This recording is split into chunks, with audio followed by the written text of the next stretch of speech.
Hi all.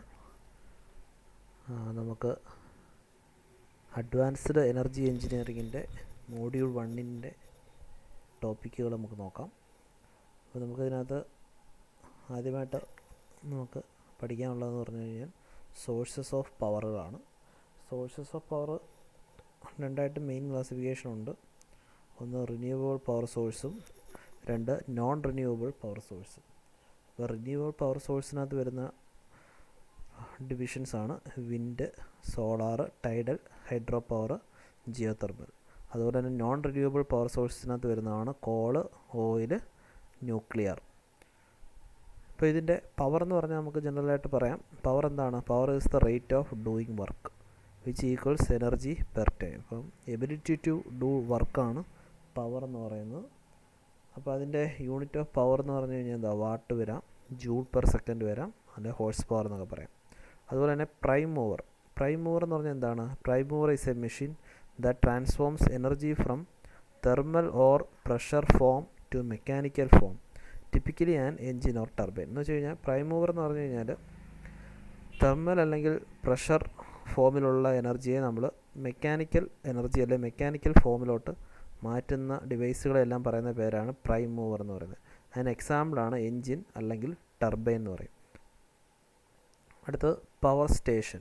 Power station അല്ലെങ്കിൽ അതിനെ വേറെ പേര് പറയുന്നത് ജനറേറ്റിംഗ് സ്റ്റേഷൻ, അല്ലെ പവർ പ്ലാന്റ്, അല്ലെ പവർ ഹൗസ് എന്ന് പറയാം, അല്ലെ ജനറേറ്റിംഗ് പ്ലാന്റ് എന്നൊക്കെ പറയാം. എന്ന് വെച്ചാൽ എന്താ? It is an industrial facility for the generation of electrical power. അപ്പോൾ നമുക്ക് ഇലക്ട്രിക്കൽ പവർ പ്രൊഡ്യൂസ് ചെയ്യാൻ വേണ്ടിയുള്ള പ്ലാന്റുകളെ നമുക്ക് പവർ സ്റ്റേഷൻ എന്ന് പറയാം. അതിൻ്റെ ബാക്കിയുള്ള പേരുകളാണ് ജനറേറ്റർ ഹൗസ് എന്നോ അല്ലെങ്കിൽ പവർ ഹൗസ് എന്നൊക്കെ നമുക്ക് പറയാം. അപ്പോൾ നമുക്ക് മെയിൻ നമ്മുടെ പ്രിൻസിപ്പിൾ ഒരു ഐഡിയ എന്ന് പറഞ്ഞു കഴിഞ്ഞാൽ നമുക്ക് എനർജി നമ്മൾ ഉണ്ടാക്കിയെടുക്കണം. അപ്പോൾ അതിന് പല മെത്തേഡുകൾ നമുക്ക് ഉപയോഗിക്കാം. അപ്പോൾ അതിൻ്റെ ജനറൽ ഇൻട്രൊഡക്ഷനാണ് നമുക്ക് തന്നത്. പിന്നെ ഈ കാണിച്ചേക്കെന്ന് പറഞ്ഞാൽ sources of power in Kerala. അതായത് കേരളത്തിലെ ഹൈഡൽ പവർ പ്ലാന്റ്സ് ഒക്കെ എവിടെയാണെന്നുള്ള ജനറൽ നോളജാണ്. അതൊക്കെ നിങ്ങൾ നോക്കിയിരുന്നതായി. പിന്നെ small hydel power plant, Kallada, അങ്ങനെ മലങ്കര, മാട്ടുപ്പെട്ടി എന്നൊക്കെ പറയുന്ന കുറച്ച് പവർ പ്ലാന്റ്സുകളുണ്ട്. പിന്നെ നമുക്ക് അതുപോലെ തന്നെ ഹൈഡൽ പവർ പ്ലാന്റ് പോലെ തന്നെ തെർമൽ പവർ പ്ലാന്റ്സ് നമ്മുടെ കേരളത്തിലുണ്ട്.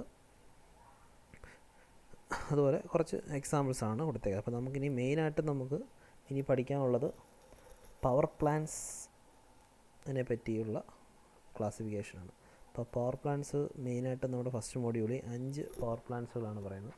അതിലൊന്ന് steam power plant, 2 hydel power plant, 3rd nuclear power plant, then gas turbine power plant, 5 diesel power plant. Okay.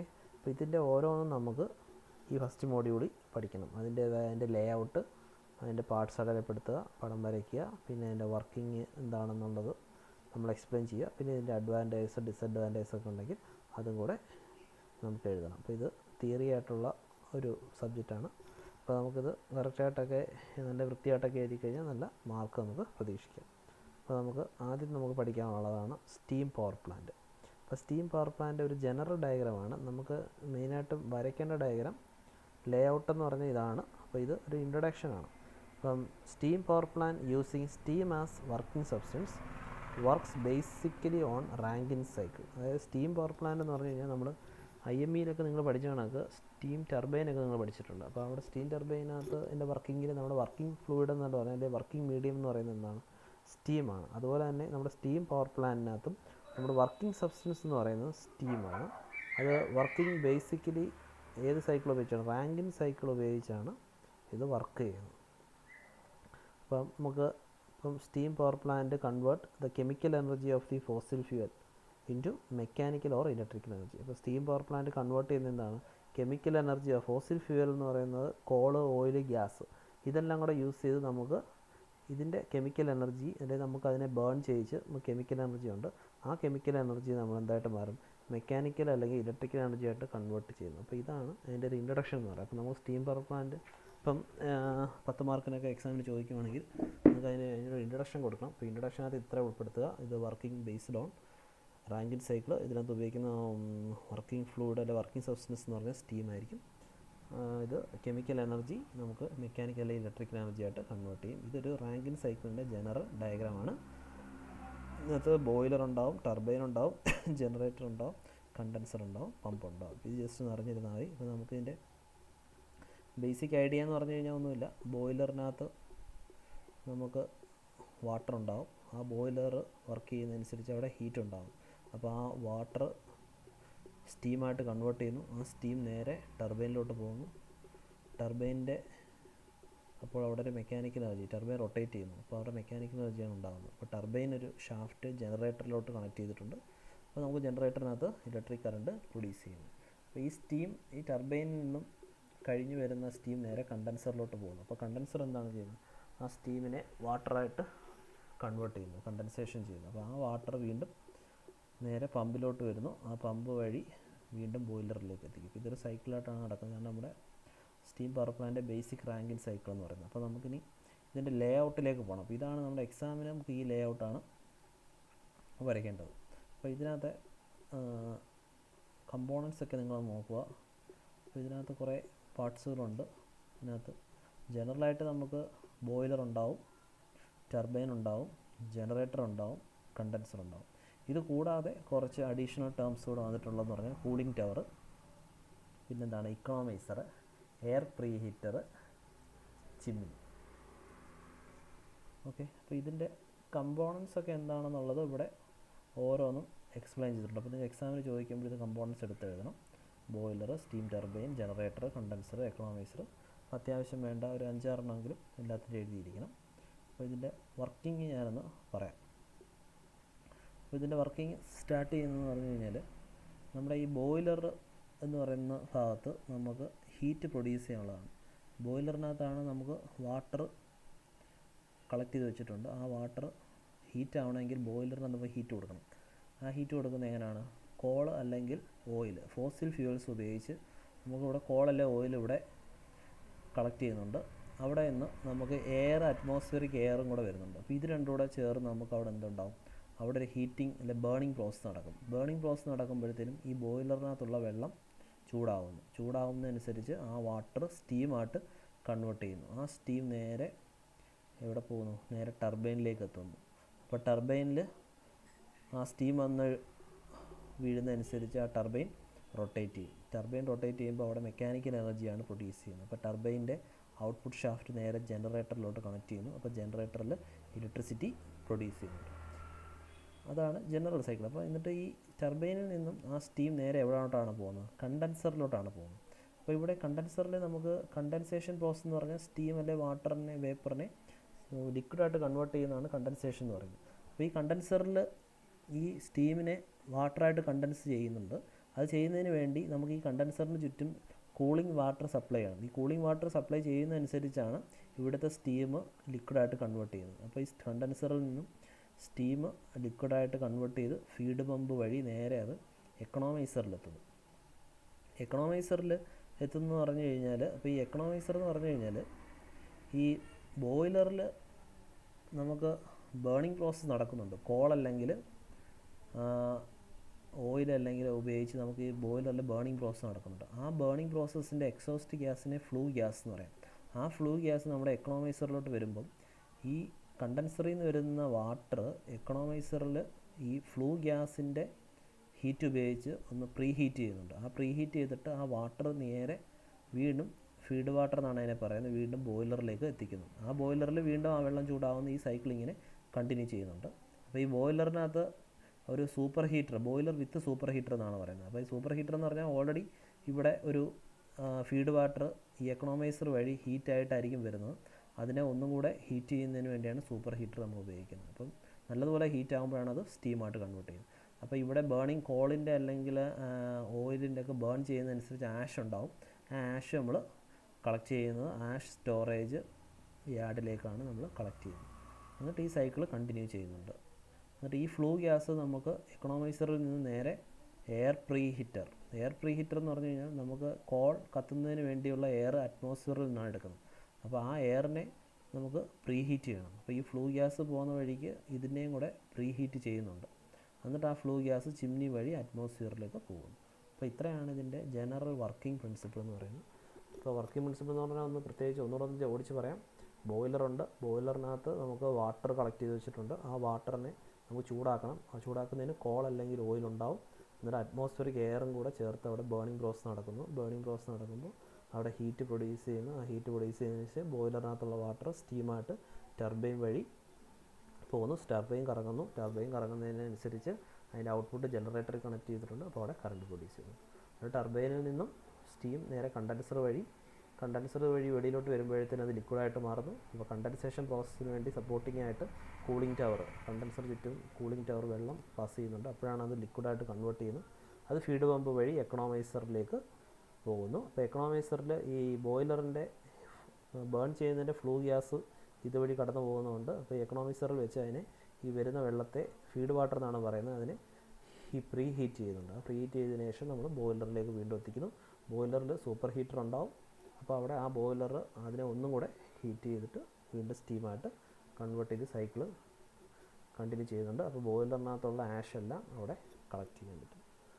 അപ്പോൾ ഈ flue gas air pre heater വഴി ചിമ്നി വഴി അറ്റ്മോസ്ഫിയറിലേക്ക് പോകുന്നു. ഇങ്ങനെ കണ്ടിന്യൂ ചെയ്യണം. അപ്പോൾ ഇതാണ് അതിൻ്റെ വർക്കിംഗ് എന്ന് പറയുന്നത്. അപ്പോൾ നിങ്ങൾ എക്സാമിന് ചോദിക്കുമ്പോൾ ഇതിൻ്റെ കമ്പോണൻസ് ഒക്കെ ഒന്ന് എടുത്ത് എഴുതണം. ബോയിലർ എന്താണ്, സ്റ്റീം ടർബൈൻ എന്താണ്, ജനറേറ്റർ എന്താണ്, ഒരു 5-6 പോയിൻറ്റ്സ് മെയിൻ കമ്പോണൻ്റ് എങ്കിലും എഴുതിയിരിക്കും. അപ്പോൾ ഇത്രയെങ്കിലും ഈ 5 എണ്ണമെങ്കിലൊക്കെ ഇതിൻ്റെ മെയിൻ കമ്പോണൻസുകളാണ്. അപ്പോൾ അത് എഴുതണം. ഓക്കെ, അപ്പോൾ ഇതെല്ലാം അതിൻ്റെ കമ്പോണൻസുകളാണ്. ഒരു 5-6 പോയിൻറ്റ്സ് എങ്കിലും നിങ്ങൾ എടുത്തെഴുതുക. പിന്നെ ഇതിൻ്റെ various circuit in steam power plant ഉദ്ദേശിക്കുന്നത് ഈ ആഷും കോളും ഉണ്ടാകുന്നതിൻ്റെ ആ ഭാഗത്തെ സർക്യൂട്ടാണ് കാണിച്ചിരിക്കുന്നത്. വർക്കിംഗ് പ്രിൻസിപ്പിൾ തന്നെയാണ് ഉദ്ദേശിച്ചിരിക്കുന്നത്. പിന്നെ വരുന്നത് എയർ ആൻഡ് ഗ്യാസ് സർക്യൂട്ട്, പിന്നെ എന്താണ് feed water and steam circuit, പിന്നെ കൂളിംഗ് വാട്ടർ സർക്യൂട്ട്. അപ്പോൾ നമ്മൾ ആ വർക്കിംഗ് പ്രിൻസിപ്പിൾ പറഞ്ഞതെല്ലാം കൂടെ ഓരോ സർക്യൂട്ടുകളായിട്ടാണ് ഇതിനകത്ത് കാണിച്ചിരിക്കുന്നത്. അപ്പോൾ നിങ്ങൾ ജനറലായിട്ട് വർക്കിംഗ് പ്രിൻസിപ്പിളിന് ഹെഡിങ് പറഞ്ഞ് ആ ജനറലായിട്ട് എഴുതിയാലും മതിയാവും. പിന്നെ ഇതിൻ്റെ അഡ്വാൻറ്റേജ് എന്തൊക്കെയാണ്? അഡ്വാൻറ്റേജ് എന്ന് പറഞ്ഞു കഴിഞ്ഞാൽ സ്റ്റീം പവർ പ്ലാന്റ് അഡ്വാൻറ്റേജ് എന്ന് പറഞ്ഞാൽ ലെസ് ഇനിഷ്യൽ കോസ്റ്റ് ഉണ്ടാവുകയാണ് കമ്പയർഡ് ടു അതർ ജനറേറ്റർ. അപ്പോൾ അതർ ജനറേറ്റർ അല്ലെ പവർ പ്ലാന്റുമായിട്ട് കമ്പയർ ചെയ്യുമ്പോൾ ഇനീഷ്യൽ കോസ്റ്റ് കുറവാണ്. ദെൻ ക്യാപിറ്റൽ കോസ്റ്റ് ലോ ആണ്, കൺസ്ട്രക്ഷൻ ടൈം ലോ ആണ്. Then power generation does not depend on nature climate, കാലാവസ്ഥയ്ക്ക് അനുസരിച്ചൊന്നും ഇതിനെ ഡിപ്പെൻഡ് ചെയ്യുന്നില്ല. ഫ്യൂവൽ നമുക്ക് ചീപ്പായിട്ട് കിട്ടുന്നുണ്ട്. പിന്നെ പവർ പ്ലാന്റ് ലൊക്കേറ്റഡ് നിയർ ഉണ്ട്. അപ്പോൾ നിങ്ങളൊരു വായിച്ച് നോക്കിയിട്ട് ഒരു 3-4 പോയിൻ്റ് എഴുതുക. പിന്നെ ഡിസഡ്വാൻറ്റേജ് എന്തൊക്കെയാണ്? സോഴ്സ് ഓഫ് ഫ്യൂവൽ എന്ന് പറഞ്ഞു കഴിഞ്ഞാൽ അത് നമുക്ക് ഈ നമ്മുടെ ഫോസിൽ ഫ്യൂവലാണ്. ഈ ഫോസിൽ ഫ്യൂവൽ അതായത് കോൾ ഓയിൽ എന്നൊക്കെ പറഞ്ഞാൽ ഫോസിൽ നിന്ന് കിട്ടുന്നത്. അപ്പോൾ അത് നമുക്ക് കുറച്ച് ലിമിറ്റ്, നമ്മുടെ പവറിന് ലിമിറ്റ് ഉണ്ടാവും. അതായത് ഇത് തീർന്നുകൊണ്ടിരിക്കുന്ന ഒരു സോഴ്സാണ്. പിന്നെ പവർ ജനറേഷൻ കോസ്റ്റ് എന്ന് പറഞ്ഞാൽ ഹൈ ആണ് compared to hydel power plant. Hydel power plant എന്ന് പറഞ്ഞാൽ നമ്മുടെ ഹൈഡ്രോ ഇലക്ട്രിക് പവർ, ഡാമിൽ നിന്നൊക്കെ കറണ്ട് ഉൽപ്പാദിപ്പിക്കുന്ന പവർ പ്ലാന്റ്. അപ്പോൾ അതുമായിട്ട് കമ്പയർ ചെയ്യുമ്പോൾ പവർ കോസ്റ്റ് ഹൈ ആണ്. പിന്നെ fuel transportation and handling R difficult. അപ്പോൾ ഇതൊക്കെ ഒന്ന് വായിച്ച് നോക്കുക. പിന്നെ മെയിൻ്റനൻസ് കോസ്റ്റ് കൂടുതലായിരിക്കും. ഓക്കെ, നമുക്കിനി അടുത്ത പഠിക്കാനുള്ളതാണ് ഹൈഡ്രോ അല്ലെ ഹൈഡൽ പവർ പ്ലാന്റ്. ഇപ്പോൾ ഹൈഡ്രോ അല്ലെ ഹൈഡൽ പവർ പ്ലാന്റ് എന്ന് പറഞ്ഞാൽ നമ്മുടെ നോർമൽ നമ്മൾ ഡാമിൽ എങ്ങനെ കറണ്ട് ഉണ്ടാക്കുന്നു അതിൻ്റെ കൺസ്ട്രക്ഷനാണ്, അല്ലെ അതിൻ്റെ പവർ പ്ലാനാണ് ഹൈഡൽ പവർ പ്ലാന്റ് അല്ലെ ഹൈഡ്രോ ഇലക്ട്രിക് പവർ പ്ലാന്റ് എന്നൊക്കെ പറയാം. അപ്പോൾ ഇതിനകത്തും അതിൻ്റെ ഒരു ജനറൽ ലേ ഔട്ടാണ്, ഇതാണ് വരയ്ക്കേണ്ടത്. എക്സാമിന് ചോദിക്കുവാണെങ്കിൽ ഈ പടം വരയ്ക്കുക. ഇത് നമുക്ക് എല്ലാവർക്കും അറിയാവുന്നതാണ്. അപ്പോൾ ഇതിനകത്ത് എന്താണ്, ഇതൊരു ഡാമാണ്. ഡാമിൽ റിസർവോയർ എന്ന് പറഞ്ഞാൽ വെള്ളം കളക്ട് ചെയ്യുന്ന ഡാമിൻ്റെ പുറകിലോട്ടുള്ള ഭാഗത്തെ നമുക്ക് റിസർവോയർ എന്ന് പറയാം. അപ്പോൾ ഡാമിൻ്റെ പുറത്ത് ഡാമിൽ നമ്മൾ വെള്ളം തടഞ്ഞു നിർത്തി അവിടെ വെള്ളം കളക്ട് ചെയ്ത് വെച്ചിട്ടുണ്ട്. അപ്പോൾ വെള്ളം അവിടെ ഇരിക്കുമ്പം വെള്ളം ഇങ്ങനെ ഡാമിനകത്ത് ഇങ്ങനെ കളക്ട് ചെയ്ത് വെക്കുമ്പോൾ അവിടെ പൊട്ടൻഷ്യൽ എനർജി ഉണ്ട്. അപ്പോൾ ഈ ഡാമിൽ നിന്ന് നമ്മൾ എന്ത് ചെയ്യണം, വാട്ടർ ക്യാരിയിങ് പൈപ്പ് അല്ലെങ്കിൽ പെൻ സ്റ്റോക്ക് വഴി വെള്ളം താഴേക്ക് ഒഴുക്കി വിടുന്നു. അപ്പോൾ ഡാമിൻ്റെ അവിടുന്ന് കണക്ഷൻസ് ഉണ്ട്, അത് ഓപ്പൺ ചെയ്യുമ്പോൾ വെള്ളം അവിടുന്ന് ഒഴുകി താഴേക്ക് വരുന്നു. അപ്പോൾ അവിടുത്തെ പൊട്ടൻഷ്യൽ എനർജി നമ്മുടെ കൈനറ്റിക് എനർജിയായിട്ട് കൺവേർട്ട് ആവുകയാണ് ചെയ്യുന്നത്. ആ കൈനറ്റിക് എനർജിയിൽ ശക്തിയായിട്ട് വരുന്ന വെള്ളം നേരെ ടർബൈനിൽ വന്ന് ഇടിക്കുന്നു. അപ്പോൾ ടർബൈൻ എന്ത് ചെയ്യും, വാട്ടർ ടർബൈൻ കറങ്ങുന്നു. അപ്പോൾ ടർബൈൻ കറങ്ങുന്നതനുസരിച്ച് ടർബൈൻ്റെ ഔട്ട്പുട്ട് ജനറേറ്ററിലാണ് കണക്ട് ചെയ്ത് വെച്ചേക്കുന്നത്. അപ്പോൾ ജനറേറ്റർ റൊട്ടേറ്റ് ആവുന്നു, അവിടെ ഇലക്ട്രിസിറ്റി പ്രൊഡ്യൂസ് ചെയ്യുന്നുണ്ട്. അപ്പോൾ എന്നിട്ട് ഈ വാട്ടർ നമുക്ക് വെളിയിലോട്ടങ്ങ് പോവുകയാണ്. പിന്നെ നമുക്ക് ഇലക്ട്രിസിറ്റി പ്രൊഡ്യൂസ് ചെയ്തിട്ട് അവിടെ നമ്മുടെ ട്രാൻസ്ഫോമർ, സ്റ്റെപ്പ് ട്രാൻസ്ഫോമറൊക്കെ ഉപയോഗിച്ച് അതിൻ്റെ കറണ്ട് വോൾട്ടേജൊക്കെ ഇൻക്രീസ് ചെയ്ത് നമ്മൾ നേരെ ട്രാൻസ്മിഷൻ ലൈൻ വഴി ട്രാൻസ്മിറ്റിംഗ് ടവറിലെത്തുന്നു. അവിടെ നിന്ന് നമുക്ക് ആവശ്യമുള്ള സ്ഥലത്തേക്ക് കറണ്ടിനെ നമുക്ക് നമ്മുടെ ആവശ്യങ്ങളനുസരിച്ച് കൊണ്ടുപോകും. അപ്പോൾ ഇത്രയാണ് ഇതിൻ്റെ ജനറൽ വർക്കിംഗ്.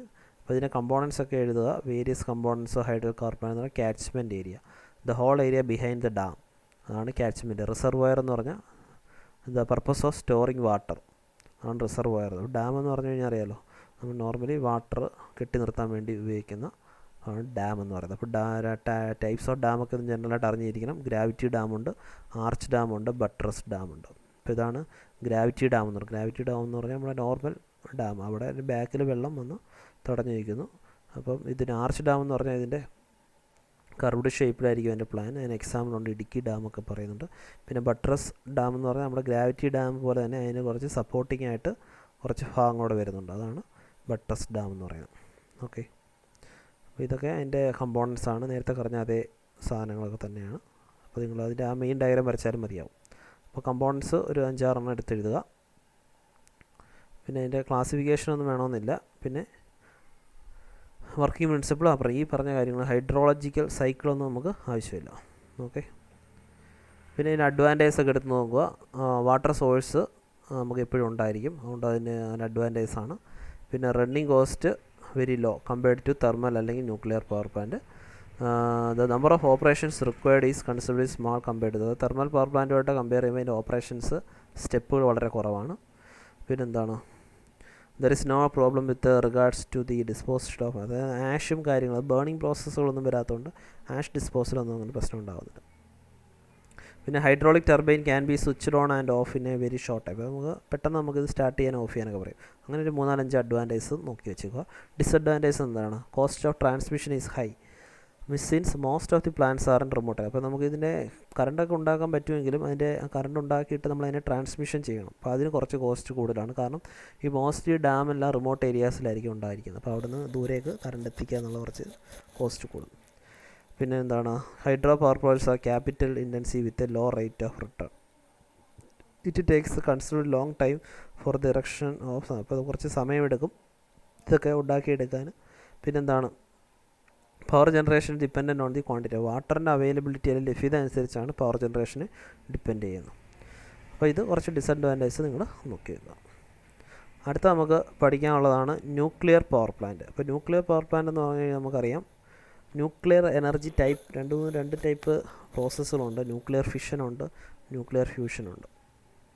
അപ്പോൾ നമുക്ക് ന്യൂക്ലിയർ പവർ പ്ലാന്റിൽ നമുക്ക് ഫിഷൻ പ്രോസസ്സാണ് ഉപയോഗിക്കുന്നത്. അതെന്ന് വെച്ച് കഴിഞ്ഞാൽ എന്താ, process in which nucleus is split into 2 divisions, അതായത് or more 2 divisions more or less equal mass releasing energy in the form electromagnetic radiation. അതായത് നമ്മളൊരു ഇലക്ട്രോ ന്യൂക്ലിയസിനെ ഡിവൈഡ് ചെയ്യാണ്, സ്പ്ലിറ്റ് ചെയ്ത്, അപ്പോൾ അവിടെ എനർജി പ്രൊഡ്യൂസ്, ആ സ്പ്ലിറ്റ് ചെയ്ത് വീണ്ടും സ്പ്ലിറ്റ് ചെയ്ത് ചെയിൻ റിയാക്ഷനായിട്ട് കണ്ടിന്യൂ ചെയ്യുന്നത്. അപ്പോൾ അതിനകത്ത് നിന്ന് എനർജി പ്രൊഡ്യൂസ് ചെയ്യുന്നു. അതാണ് ന്യൂക്ലിയർ ഫിഷൻ എന്നൊക്കെ പറയുന്നത്. അപ്പോൾ heat produced by the fission in the nuclear reactor is carried out of the reactor by coolant. അപ്പോൾ ഹീറ്റ് ന്യൂക്ലിയർ റിയാക്ടറിൽ ഉണ്ടാകുന്ന ഹീറ്റിനെ നമുക്ക് കൂളൻ്റ് ഉപയോഗിച്ച് അതിനെ അബ്സോർബ് ചെയ്യും.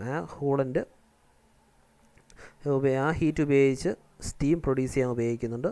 This heat transfer takes place in the heat exchange such as boiler. അപ്പോൾ നമ്മുടെ heat nuclear fission process വഴി ഒരുപാട് ന്യൂക്ലിയർ റിയാക്ടറിനകത്ത് ഹീറ്റ് ഉണ്ടാകും. ആ ഹീറ്റിനെ കൂളൻ്റ് പാസ് ചെയ്യുമ്പോൾ ആ കൂളൻ്റ് അതിനെ അബ്സോർബ് ചെയ്യുന്നുണ്ട്. അബ്സോർബ് ചെയ്ത് ആ കൂളൻ്റ് അല്ലെങ്കിൽ വാട്ടർ എന്തായാലും സ്റ്റീമായിട്ട് കൺവേർട്ട് ചെയ്യുന്നു. ഈ സ്റ്റീം പിന്നെ എന്താണ്, സ്റ്റീം ടർബൈനിൽ പോയി കറങ്ങുന്നു. അത് നമുക്ക് നോർമലായിട്ട് ജനറേറ്റർ വർക്ക് ചെയ്ത് നമുക്ക് കറണ്ട് പ്രൊഡ്യൂസ് ചെയ്യുന്നു. അപ്പോൾ അതിൻ്റെ കമ്പോണൻസ് ഒക്കെ എടുത്തെഴുതുക. ന്യൂക്ലിയർ റിയാക്ടർ എന്ന് പറഞ്ഞാൽ എന്താ, it is an apparatus in which nuclear fuel is subject to nuclear fission പ്രോസസ്സൊക്കെ നടക്കുന്ന ഒരു സ്ഥലമാണ് ന്യൂക്ലിയർ റിയാക്ടർ എന്ന് പറയുന്നത്. ഹീറ്റ് എക്സ്ചേഞ്ചർ എന്ന് പറഞ്ഞു കഴിഞ്ഞാൽ നമ്മൾ റിയാക്ടറിലുണ്ടാകുന്ന ഹീറ്റിനെ നമുക്ക് കൂളൻ്റ് വഴി നമുക്ക് ഹീറ്റ് എക്സ്ചേഞ്ച് വഴി നമുക്ക് ഹീറ്റിനെ ട്രാൻസ്ഫർ ചെയ്യാൻ പറ്റുന്നുണ്ട്. പിന്നെ സ്റ്റീം ടർബൈൻ എന്ന് പറഞ്ഞാൽ എന്താ, അപ്പോൾ നമുക്ക് റിയാക്ടറിൽ ഉണ്ടാകുന്ന സ്റ്റീമിനെ, ഹീറ്റിനെ നമ്മൾ കൂളൻ്റ് അബ്സോർബ് ചെയ്യുന്നു. ആ കൂളൻ്റ് സ്റ്റീമായിട്ട് കൺവേർട്ട് ചെയ്തു അത് നമ്മൾ നേരെ ടർബൈനിലോട്ടാണ് ഇട്ട് വർക്ക് ചെയ്യുന്നത്. അപ്പോൾ നമ്മൾ ടർബൈൻ മെക്കാനിക്കൽ എനർജി പ്രൊഡ്യൂസ് ചെയ്യുന്നു. ജനറേറ്റർ എന്ന് പറഞ്ഞാൽ നമുക്ക് സ്റ്റീം ടർബൈൻ പ്രൊഡ്യൂസ് ചെയ്യുന്ന റൊട്ടേഷണൽ എനർജി അല്ലെങ്കിൽ മെക്കാനിക്കൽ എനർജി ഇലക്ട്രിക്കൽ എനർജി ആയിട്ട് കൺവേർട്ട് ചെയ്യുന്നതാണ് ജനറേറ്റർ എന്ന് പറയുന്നത്. ഓക്കെ, ഇതതിൻ്റെ കമ്പോണൻസ് ആണ്. അപ്പോൾ ഇതിനകത്ത് കമ്പോണൻസ് ഓഫ് ന്യൂക്ലിയർ റിയാക്ടർ എന്ന് പറഞ്ഞാൽ കൺട്രോൾ റോഡ് ഉണ്ടാവും, പിന്നെ കൂളൻ്റ് ഉണ്ടാവും, പ്രഷർ വെസൽ ഉണ്ടാവും, റിഫ്ലക്ടർ ഉണ്ടാവും, മോഡറേറ്റർ ഉണ്ടാവും, ഫ്യൂൽ ഉണ്ടാവും, പിന്നെ ബയോളജിക്കൽ ഷീൽഡ് ഉണ്ടാവും. അപ്പോൾ ഇതിന് ജനറൽ ഡയഗ്രമാണ്. പിന്നെ കമ്പോണൻ്റ് എന്ന് പറഞ്ഞു കഴിഞ്ഞാൽ ഒന്ന് ഫ്യൂവൽ ഏതൊക്കെ ഉപയോഗിക്കാം, യുറേനിയം 233, 235, പ്ലൂട്ടോണിയം 239, അങ്ങനെ കുറച്ച് കാര്യങ്ങൾ നോക്കി വെച്ചേക്കുക. മോഡറേറ്റർ എന്ന് പറഞ്ഞാൽ moderator is use to slow down the kinetic energy of fast moving neutron. അപ്പോൾ നമുക്ക് ഇതിനകത്ത് ന്യൂക്ലിയർ ഫിഷൻ പ്രോസസ്സ് എന്നാണ് പറഞ്ഞത്. അപ്പോൾ ന്യൂക്ലിയർ ഫിഷൻ നടക്കണമെങ്കിൽ ഒരു ന്യൂട്രോൺസിനെ ഹൈ സ്പീഡിൽ പാസ് ചെയ്ത് ന്യൂക്ലിയസിനെ ഹിറ്റ് ചെയ്തിട്ടാണ് അത് ഡിവൈഡ് ചെയ്യുന്നത്.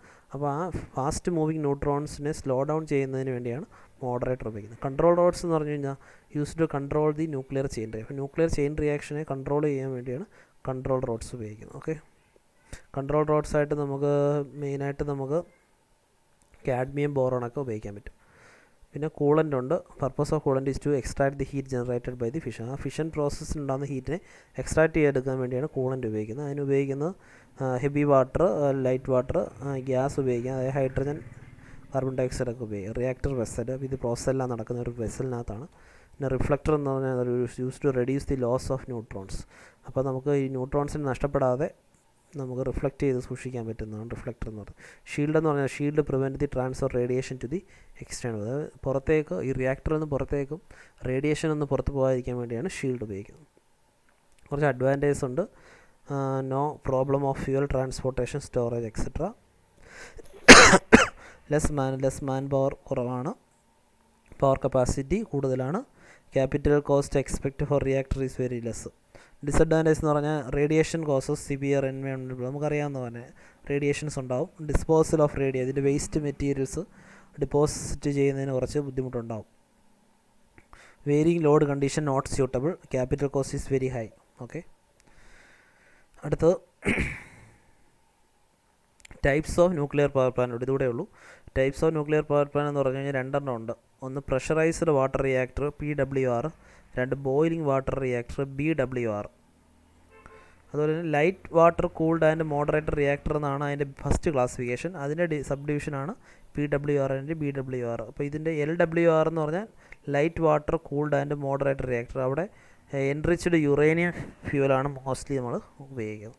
അപ്പോൾ ഇതിനകത്ത് ഫസ്റ്റ് പ്രഷറൈസ്ഡ് വാട്ടർ റിയാക്ടറാണ്. അപ്പോൾ രണ്ട് ഡയഗ്രം ഉണ്ട്, നിങ്ങൾക്ക് ഏതെങ്കിലും ഒരു ഡയഗ്രം വരയ്ക്കാം.